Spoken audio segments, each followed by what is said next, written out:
অবলম্বন করতে হবে।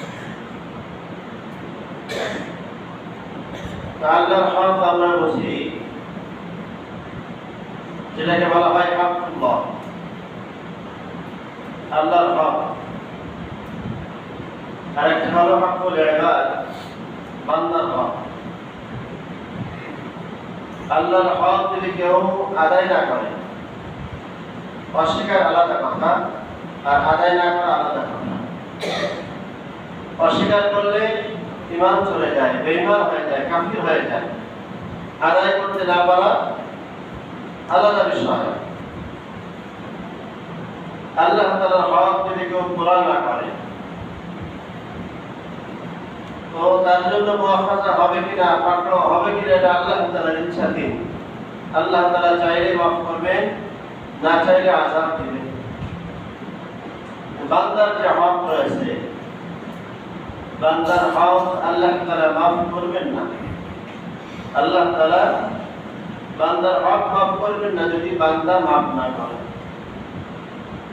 আমরা দৈনন্দিন মাঝে মধ্যে যে কোনো সময় মানুষের হক, বান্দার হক নষ্ট করি। বান্দার হক আমার দ্বারা, আপনার দ্বারা নষ্ট হতে পারে।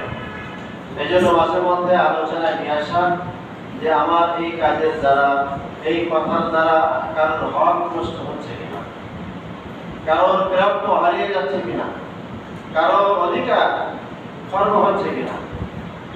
আমার এই কাজের দ্বারা, আমার এই চলার দ্বারা, এভাবে করার দ্বারা আল্লাহ তাআলার বিধান ভঙ্গ হচ্ছে কিনা, এ ব্যাপারে আমাদের সজাগ হতে হবে।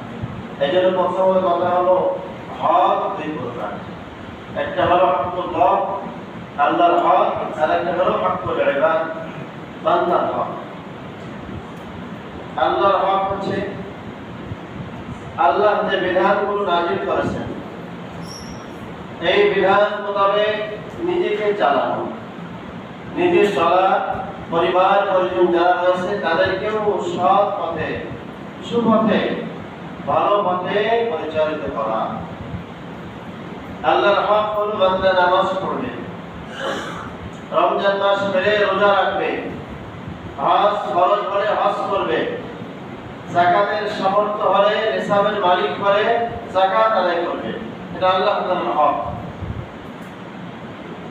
যদি কেউ নামাজ না পড়ে, নামাজ ফরজ হয়েছে, বালেগ পুরুষ নর নারী সকলের উপরে নামাজ ফরজ। এমন না যে শুধু জুমা